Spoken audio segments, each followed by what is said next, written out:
Hola, ¿cómo están? En el programa de hoy abordaremos los diferentes sistemas de medición que fue desarrollando el hombre a través del tiempo. Desde la antigüedad, los pueblos tuvieron la necesidad de medir. Medir era fundamental, por ejemplo, a la hora de intercambiar productos. ¿Cómo saber si cierta cantidad de harina a cambio de cierta cantidad de aceite era un trueque justo? ¿O cuánta tela correspondía por cierta cantidad de madera? Frente a esta necesidad, los hombres empezaron a calcular distancias, tiempos, pesos, tamaños y capacidades. Empecemos por la longitud. Si bien en nuestros días el más utilizado es el sistema métrico, en un principio las unidades de longitud estuvieron ligadas a partes del cuerpo humano, como el brazo, la mano, el pie, el codo o el paso. Los egipcios, por ejemplo, usaban el codo, que era equivalente a la longitud que va desde el codo al extremo del dedo mayor. Los romanos usaban el pie, medida que correspondía a la distancia que había del talón al dedo pulgar. Y en Inglaterra, el rey Enrique I estableció que la distancia que había desde la punta de su nariz hasta la punta de su dedo pulgar, con el brazo extendido, se llamara yarda y fuera la medida usada en su reino. Todavía hoy se siguen usando algunas de estas unidades de medición, como las yardas y los pies, sobre todo en países de habla inglesa. Y si bien cada país define sus sistemas de medición, existe un sistema internacional de unidades de medición para que podamos intercambiar productos sin problema. Otro tipo de unidades de longitud surgieron en la antigüedad a partir de comparaciones con objetos que estaban al alcance de la mano, como ramas, piedras y varas.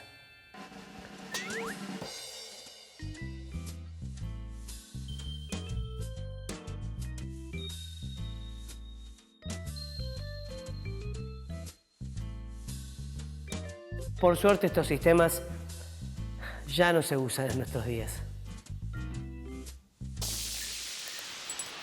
Pero volvamos a la antigüedad.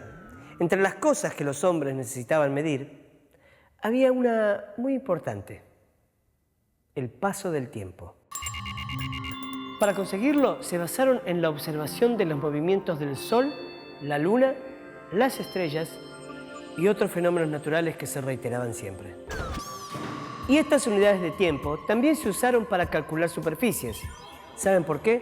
Porque era muy fácil establecer una comparación entre el tiempo que se tardaba en arar o en sembrar una parcela de tierra en condiciones similares y la superficie trabajada. O relacionar el tiempo necesario para ir de un pueblo a otro por el mismo camino y la longitud que existía entre las poblaciones. Es una forma muy práctica que aún hoy se usa mucho porque proporciona una información rápida y bastante precisa. Por eso, hoy en día, nos encontramos carteles que nos indican que una estación de servicio o un supermercado está a 15 minutos en lugar de indicar la distancia exacta en metros. O, por ejemplo, si estamos en un colectivo y preguntamos cuánto falta para llegar al zoológico, obtenemos como respuesta 15 minutos. Ahora, escuchemos a un especialista. Aunque no nos damos mucha cuenta, vivimos rodeados de instrumentos de medición. Vivimos en un mundo de mediciones. Tenemos relojes, tenemos termómetros en nuestra casa. Cuando dormimos, los instrumentos de medición siguen actuando, el medidor de energía eléctrica, el medidor de gas. Es algo fundamental para la vida actual de las personas, pero también lo fue para la vida del hombre más primitivo, que necesitaba regular sus actividades. Y entonces, por ejemplo, tomó al Sol, el movimiento de la Tierra alrededor del Sol. Él veía que el Sol aparecía y desaparecía, lo tomó como un reloj. Y luego necesitó medir longitudes, pesar cosas, medir volúmenes. Entonces, hay toda una historia de cómo se fue construyendo este mundo que hoy conocemos y hay toda una evolución de las unidades que el hombre necesitó utilizar para cuantificar de alguna manera lo que medía. Otras medidas que era necesario tomar muchos siglos atrás era la de los alimentos, líquidos o sólidos. Para poder intercambiarlos se usaron vasijas de diversos tamaños y formas y balanzas especiales según el tamaño y las características del objeto a pesar. Así fueron surgiendo en el mundo distintos sistemas de medición. Algunos fueron más útiles que otros y por lo tanto más aceptados y difundidos. Además, el progreso de las sociedades impuso la necesidad de medir cada vez con mayor precisión las actividades y acciones mensurables de la vida humana. En Argentina contamos con el CIMELA, que es el Sistema Métrico Legal Argentino. Se encarga de regular las unidades que se deben usar para medir distintas magnitudes o cantidades de productos que se compran y venden todos los días. Los invito ahora a conocer algunas relaciones entre magnitudes, como el peso, el volumen y la capacidad, y a explorar la idea de aproximación en mediciones.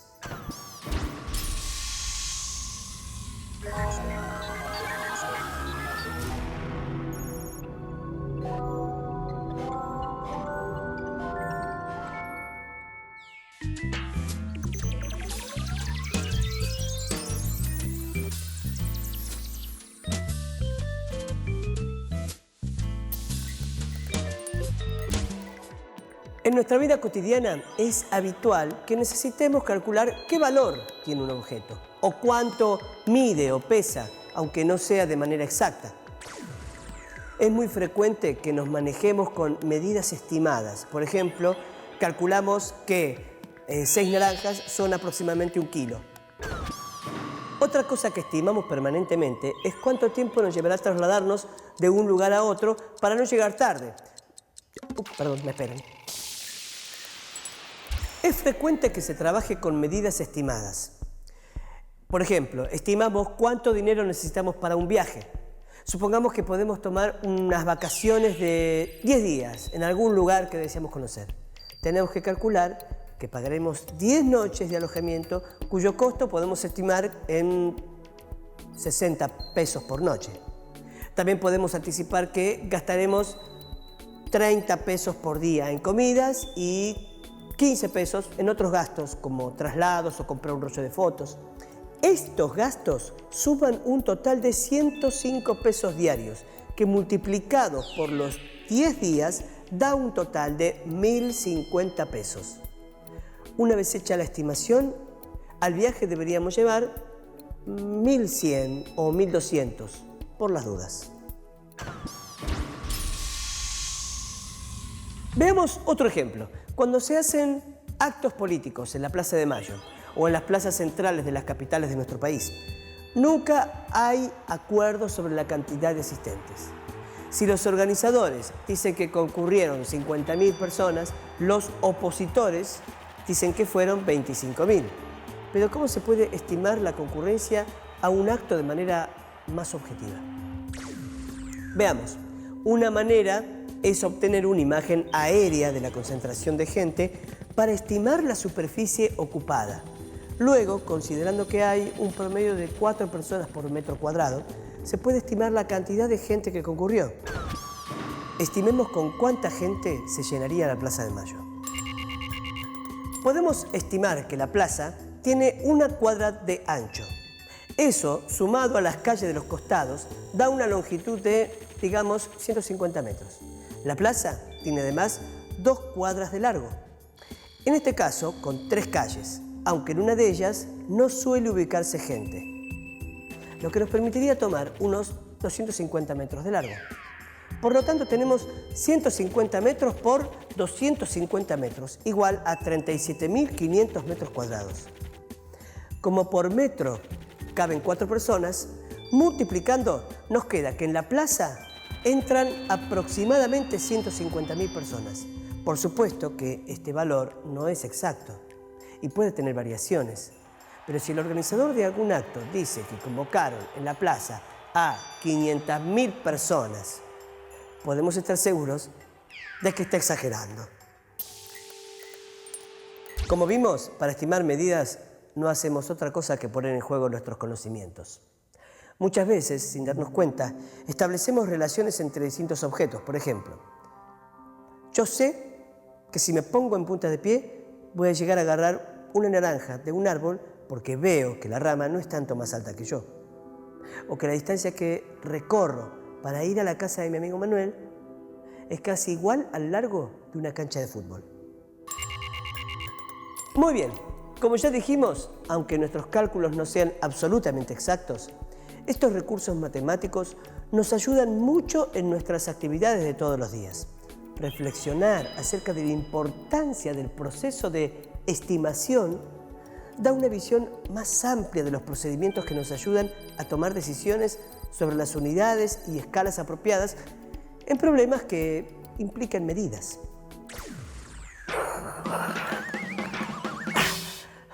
Otra de las magnitudes que tenemos muy presentes en nuestra vida son el peso y el volumen de los objetos.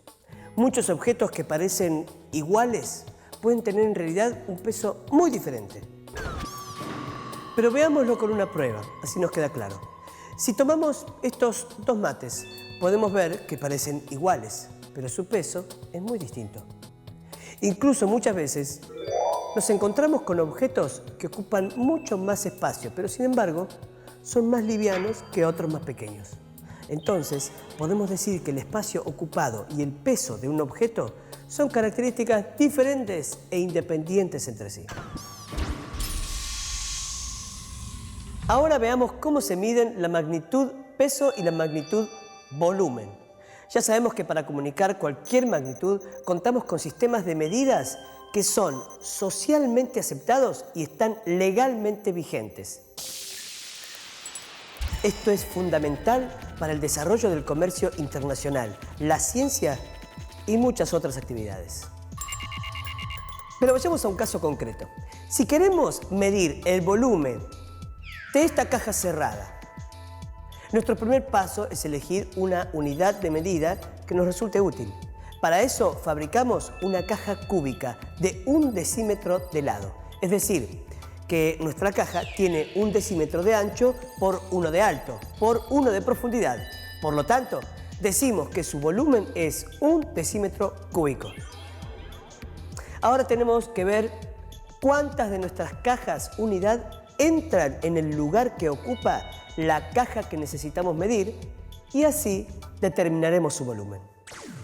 Pero para poder llenar esta caja grande con cajas chicas, tenemos que construir muchas, pero muchas cajas chiquitas. ¿Y cómo podemos hacer para evitarlo? No tengo todo el día. Ya sé, si colocamos las unidades cajita a lo largo de una arista de la caja grande, vemos que nos hacen falta solo 10 cajas chicas para cubrir el ancho con una fila. Luego necesitamos 10 filas para llegar hasta el fondo y 10 pisos para llegar hasta arriba. Tenemos entonces 10 cajas para cubrir el ancho. Si multiplicamos ese número por las 10 filas que necesitamos para llegar hasta el fondo, sabremos cuántas cajas nos hacen falta para cubrir el piso. 100 cajas. Como ya sabemos que necesitamos 10 pisos para llegar hasta arriba, serán las 10 capas de 100 cajitas que completen la caja grande. Así averiguamos finalmente que son 1000 las cajitas que entran en la caja grande. Pudimos determinar el volumen de nuestra caja cúbica usando los cubos chicos, ya que pudimos determinar la cantidad de cubitos que caben en el ancho, en el largo y en el alto de la caja. Este mismo procedimiento se puede hacer con cualquier caja con forma de prisma. Para determinar cuántos cubos cubren completamente la base de la caja, multiplicamos el ancho de la caja medido en cubitos por el largo y luego a ese número lo multiplicamos por el alto de la caja grande. también medida en cubitos. En otras palabras, para calcular el volumen de la caja, debemos hacer B igual superficie de la base por altura, igual ancho por largo por alto. Nuestra caja unidad, que tiene 1 decímetro de arista, tiene un volumen de 1 decímetro cúbico. La caja grande tiene entonces 1000 decímetros cúbicos, pues entran 1000 cajas chicas. Pero si medimos los lados de nuestra caja, vemos que miden 1 metro cada uno, lo que nos permite calcular que su volumen es de 1 metro cúbico, es decir, que 1000 decímetros cúbicos equivalen a 1 metro cúbico. Podemos fabricar cubitos y meterlos adentro, o simplemente podemos ver que nuestro cubo de 1 decímetro de arista mide 10 centímetros por 10 centímetros por 10 centímetros, y con eso calcular que su volumen es de 1000 centímetros cúbicos, y de esa forma determinamos que entran en nuestra caja unidad 1000 cubitos de 1 centímetro de lado, es decir, que 1 decímetro cúbico tiene 1000 centímetros cúbicos. Bueno, ya aprendimos a determinar el volumen de un sólido que tiene una forma regular. Pero, ¿qué hacemos si el cuerpo tiene una forma totalmente irregular? Para esto, tomamos un recipiente transparente con cierta cantidad de agua que se registra con una marca 0. Luego, sumergimos un cubo de 1 centímetro cúbico de metal o un material impermeable que no flote para tomarlo de referencia. Vemos que el nivel del agua se eleva y marcamos el nuevo nivel alcanzado colocando un 1. La pregunta que nos hacemos es, ¿por qué subió el agua? Porque el agua y el cubo no pueden ocupar el mismo lugar al mismo tiempo. Por eso, al colocar el cubo, el agua se desplaza en una cantidad igual al volumen del cubo. Es decir, que el agua subió 1 centímetro cúbico. Así, podemos graduar todo el tubo y con él ir midiendo el volumen de otros objetos sumergibles. ¿Me tiro? Así me miren.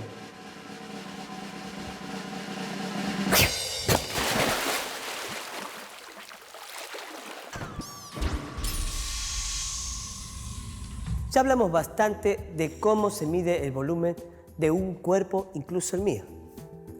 Ahora llegó el momento de ver qué pasa con el peso. Para registrar el peso de un objeto existen muchísimos tipos de balanzas y las unidades que usamos habitualmente son el gramo y el kilogramo. Dijimos que existen distintos tipos de balanzas, porque está claro que no necesitamos el mismo nivel de precisión si somos joyeros y queremos saber el peso de un anillo de oro, que si somos verduleros y tenemos que vender una bolsa de papas. Es por eso que el tipo de balanza que elijamos va a depender del objeto que necesitemos pesar. En el caso de las balanzas que usamos habitualmente para pesarnos, es suficiente una aproximación de 1 kilo. Además, para nosotros, los seres humanos, el peso es un índice de salud. Si vinculamos la medida del peso y de la altura mediante una fórmula, podremos saber si una persona es obesa y, en tal caso, saber el grado de obesidad que padece. Para esto nos valemos del IMC, que es el índice de masa corporal. Si este índice es igual o superior a 30, es indicador de obesidad. La fórmula para conocer el IMC es la siguiente. El índice de masa corporal es el peso dividido por la altura al cuadrado. Pero dejemos a los hombres de lado y sigamos con los objetos. La forma de algunos objetos, como pueden ser las cajas o un mate, permiten guardar en ellos un contenido. Estos objetos se llaman recipientes. Otros, en cambio, como una piedra, no tienen espacio libre en el interior y no podemos guardar nada dentro de ellos.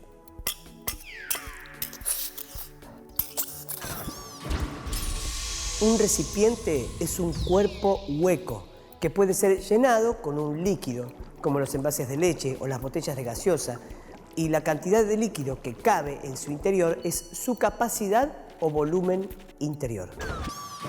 Como podemos ver, todo recipiente tiene un volumen exterior y un volumen interior.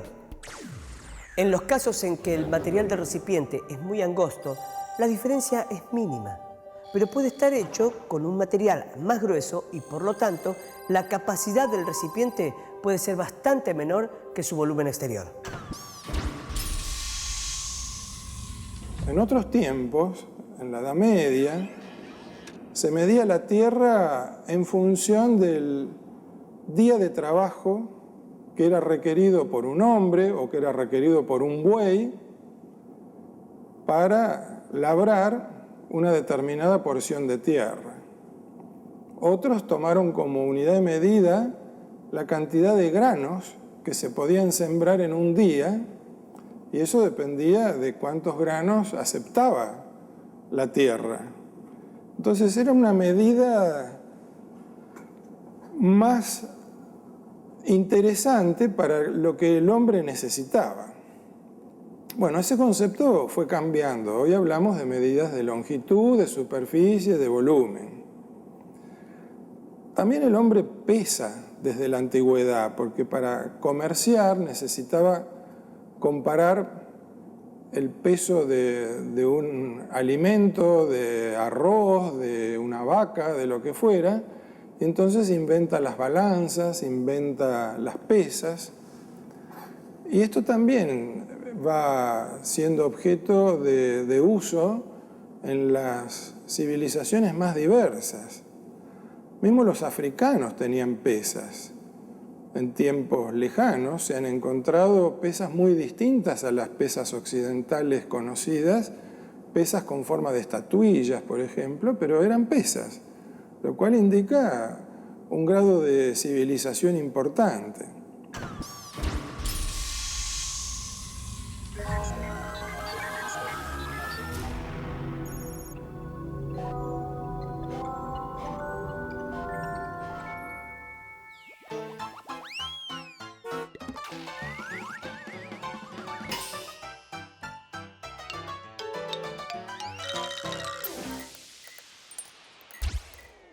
La unidad de medida que utilizamos comúnmente para hablar de capacidad es el litro. Si hacemos la prueba y compramos una gaseosa en botellas de 1 litro, vamos a ver que el contenido va a caber dentro de un recipiente de 1 decímetro cúbico. Por lo tanto, podemos decir que 1 litro es 1 decímetro cúbico, que es igual a 1000 centímetros cúbicos, y que entonces 1 metro cúbico es igual a 1000 litros. Pero no todo es líquido.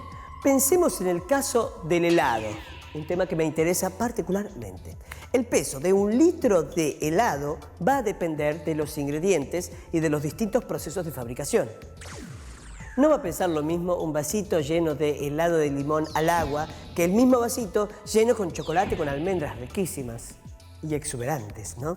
Yo voto por ellas. Así como hemos visto que cajas del mismo volumen pueden tener diferentes pesos según el material que contengan, el peso de un mismo volumen de diferentes tipos de helado puede ser distinto.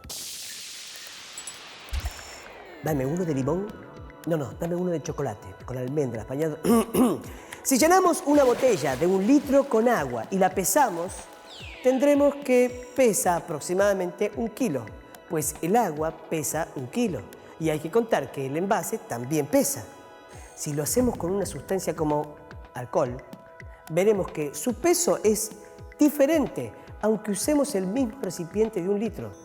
Si luego pesamos mercurio, veremos que su peso también es distinto. ¿Qué es lo que marca la diferencia? Parece claro que es el tipo de sustancia que usamos para llenar la botella. Hay sustancias más pesadas que otras. Para poder comparar sustancias, se utiliza una magnitud que se llama peso específico. Para calcular el peso específico de una sustancia, basta dividir el peso que tiene una porción de ella por el volumen que ocupa. Es decir, peso específico igual peso sobre volumen. Por ejemplo, si calculamos el peso específico del mercurio, obtendremos que es de 13,6 gramos sobre centímetros cúbicos. Como el agua tiene un peso específico de 1 gramo sobre centímetros cúbicos, si tomamos iguales cantidades de agua y de mercurio, este pesará 13,6 veces más. Por la misma razón, podemos asegurar que si tomamos 2 porciones del mismo volumen, la porción de hierro será más pesada que la de madera, porque el hierro tiene un peso específico mayor.